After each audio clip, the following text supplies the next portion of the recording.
Yo, balik lagi bersama Mimin di Black Manhwa, tempatnya alur cerita seru, penuh twist, dijamin anti bosan. Kali ini Mimin akan melanjutkan alur cerita, Martial Evolution, Start by Awakening the King of Monsters.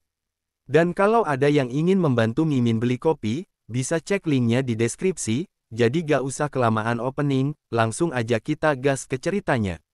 Cerita diawali, Chu Zhao yang menggunakan kembali martial tekniknya, karena Chu Zhao menyadari ada seseorang di sekitarnya, lalu menggunakan teknik esnya hingga mengenai orang tersebut. Chu Zhao pun mengatakan bahwa mereka menyelinap diam-diam dengan niat jahat. Kemudian seorang pria pun muncul dari penyamaran optiknya, dia adalah teman wanitanya yang merupakan mahasiswa baru Universitas Huadu, yaitu Lan Yuxi. Pria itu pun meminta Lan Yuxi untuk minggir. Pria ini seketika mengaktifkan genetik teknik Flame Demon Battle Body, dan seketika mendorong balik tombak es milik Chu Zhao. Dan diketahui bahwa pria ini adalah Xin Chen, mahasiswa baru Universitas Huadu. Xin Chen pun menyebut kemampuan kamuflase optiknya Lan Yuxi payah, sangat mudah ketahuan. Lan Yuxi pun kesal mendengarnya. Lalu Yi He pun mendekati mereka dan bertanya, apakah kalian ingin menyergap kami? Namun Lan Yuxi menyebut bahwa Yi He salah paham. Mereka baru saja mengalahkan seseorang yang memakai topeng ayam. Mereka bersembunyi hanya untuk memancing keluar pengguna topeng lainnya. Yi He pun tidak percaya dan kembali bertanya, apa maksudnya ini sekarang? Dan nyatanya Yi He menyadari ada sebuah klon yang mendekatinya, dan seketika mencengkram lehernya. Lan Yuxi pun seketika kesal melihatnya, serta mengatakan bahwa klon dirinya pun ketahuan. Sepertinya dua pria ini cukup kuat. Xin Chen pun hanya tersenyum dan menyebut bahwa sebenarnya dirinya juga tidak berharap banyak bahwa Lan Yuxi bisa menyelinap dengan sukses. Kalau berhasil malah menjadi tidak seru. Dan kenyataannya pertarungan ini masih harus mengandalkan dirinya.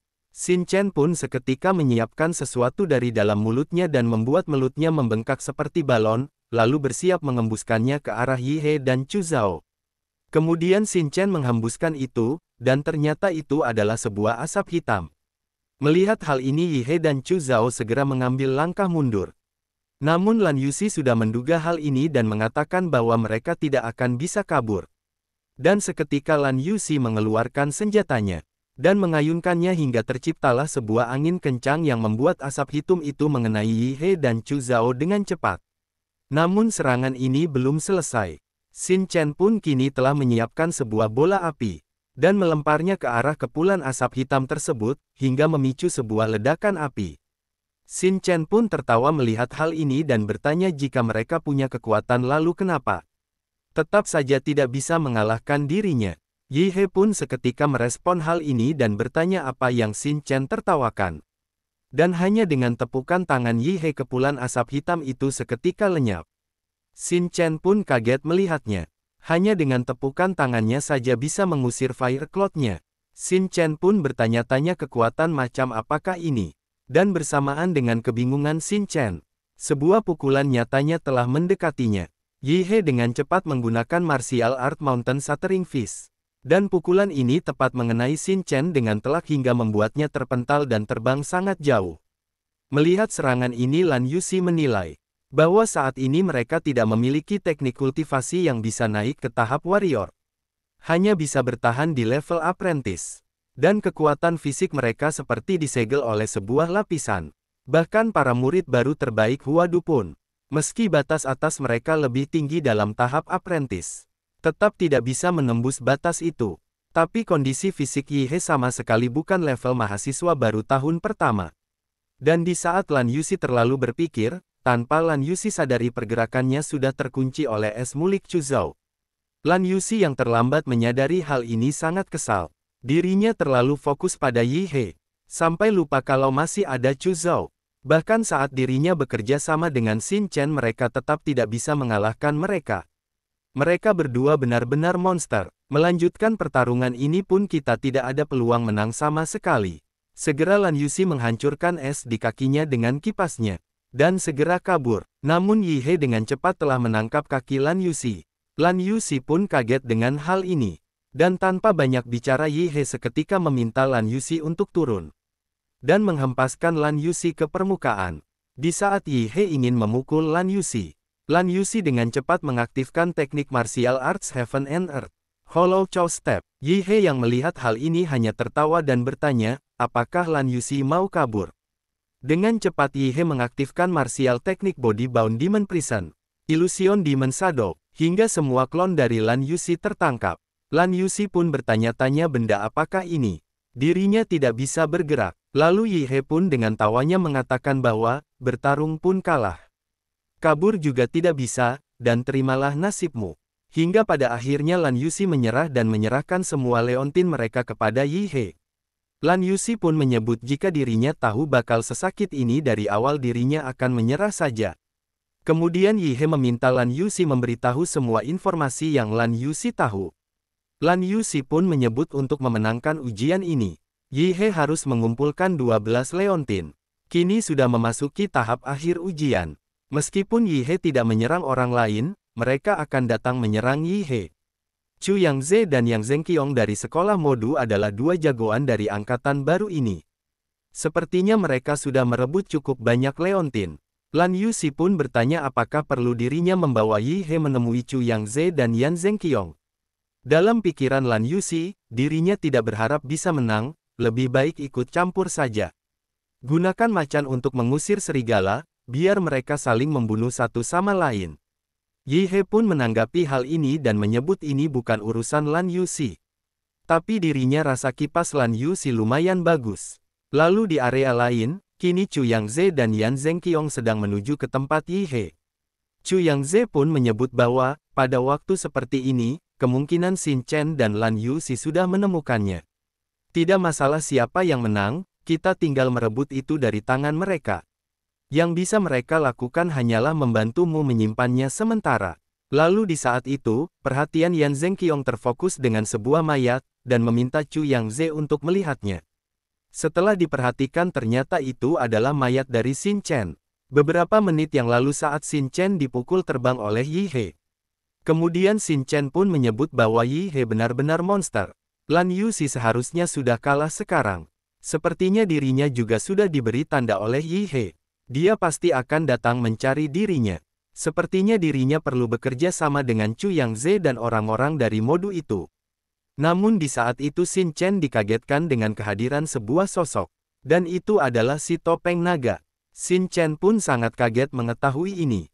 Dan dalam hitungan detik, si topeng naga maju menyerang Xin Chen hingga membelah badan Xin Chen dengan sangat mulus. Serta mengambil liontin milik Xin Chen. Kembali ke waktu sekarang di mana Yan Zhenqiong pun bertanya-tanya mengapa Xin Chen bisa mati di sini. Dan juga luka tebasan yang tajam ini sangat halus.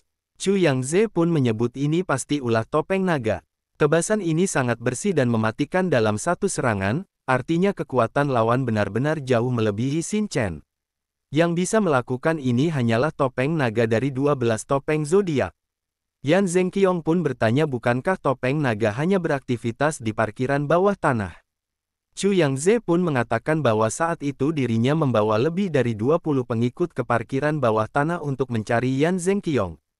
Tapi malah bertemu dengan topeng naga dan hanya mereka berdua yang berhasil lolos hidup-hidup. Dirinya bahkan tidak berani percaya kalau orang-orang itu benar-benar membunuhnya. Bukankah ini seharusnya hanya ujian? Tapi darah segar yang berjejaran itu kelihatannya tidak palsu. Yan Zhenqiong pun seketika bertanya bagaimana. Liontin milik Xin Chen sepertinya juga sudah diambil. Chu Yangze pun menyebut alasan mengapa topeng naga bisa keluar dari tempat parkir bawah tanah. Kemungkinan besar karena mereka para peserta baru telah memenuhi suatu syarat. Misalnya semua orang bertopeng telah dikalahkan. Lalu bos terakhir ini bisa terbebas dari pembatasan dan bergerak bebas. Sama seperti para pemilik topeng zodiak biasa yang otomatis memburu peserta baru. Topeng naga mungkin akan secara aktif memburu mereka pada pemilik liontin zodiak. Yang Zi pun mengatakan bahwa tidak mungkin kalau melawan topeng naga. Mereka harus selangkah lebih maju darinya dan merebut liontin itu dari orang lain. Mereka tidak boleh membiarkan liontin jatuh ke tangan topeng naga. Kemudian Chu Yangze pun mengaktifkan Bloodline Awakening Golden Wing Dragon Rock. Lalu menekankan bahwa yang harus mereka lakukan sekarang adalah secara aktif mengirim sinyal. Menarik semua pemegang liontin lainnya ke sini dan bertarung habis-habisan. Chu Yangze yang telah mengudara pun dengan cepat mengirim sinyal ini. Kemudian di tempat lain Liu Qingzu pun masih belum bisa bergerak. Liu Qingzu pun mengatakan bahwa awalnya dirinya naik mobil menuju Universitas Huadu. Tapi entah kenapa justru terjebak di Dead City yang aneh ini. Banyak mahasiswa baru terbunuh oleh orang-orang berkepala topeng naga. Dirinya dan satu penyintas lainnya bertemu seorang guru. Katanya dia hanya bisa membawa satu orang keluar. Dirinya tidak bisa, dirinya belum bisa pergi saat genting seperti ini. Dirinya berpesan kepada Zhao Jinxian untuk bilang ke si idiot Yihe, untuk tidak sampai ikut terserat ke sini. Liu Qingzu pun juga tidak tahu apakah Zhao Jinxian sudah bertemu dengan Yihe atau belum. Sayangnya dirinya tidak punya tenaga untuk mencarinya sekarang. Dengan kekuatan brutalnya itu selama dia tidak berhadapan dengan topeng naga, seharusnya Yihe tidak akan terlalu dirugikan. Namun di saat itu Liu Qingzu menyadari ada sesuatu yang datang. Liu Qingzu pun bertanya-tanya apakah dirinya sudah ketahuan. Dalam kondisinya saat ini, sudah pasti dirinya tidak bisa kabur. Mereka sudah mengunci aura dirinya, dan pasti akan datang untuk merebut liontin di tangan dirinya. Meskipun dirinya sendiri tidak terlalu mementingkan liontin ini, entah kenapa dirinya punya firasat Yihe pasti membutuhkannya. Dalam kondisi sekarang dirinya tidak bisa melawan mereka secara langsung, dirinya hanya bisa memancing mereka ke sana. Dan nyatanya saat ini yang menghampiri Liu Qingzu adalah Chu Yangze. Chu Yangze pun menyebut saat ujian masuk perguruan tinggi dulu. Dirinya mendengar bahwa keluarga Liu yang jatuh miskin melahirkan seseorang yang membangkitkan garis keturunan Nether Sparrow. Karena garis keturunan itu termasuk dalam jenis Magical Beast tingkat tinggi, tipe Divine Bird. Dirinya sengaja mencari informasi tentang Liu Qingzu. Sepertinya dia memegang liontin di tangannya. Ini benar-benar mengejutkan. Chu Yangze pun menyadari bahwa Liu Qingzu sedang bergerak menuju suatu tempat. Chu Yangze pun bertanya, apakah dia mencoba memancing dirinya ke tempat area parkir milik topeng naga. Chu Yangze pun menyebut Liu Qingzu benar-benar bodoh, tapi mengemaskan. Topeng naga sudah pergi, jadi tempat parkir bawah tanah itu tidak ada siapapun. Lalu Chu Yangze pun meminta Yan Zhengqiong untuk menunggunya dirinya di sini. Dirinya akan pergi menangkap seseorang terlebih dulu. Chapter pun berakhir. Sampai jumpa di video selanjutnya. Dan Minin juga berterima kasih untuk semua.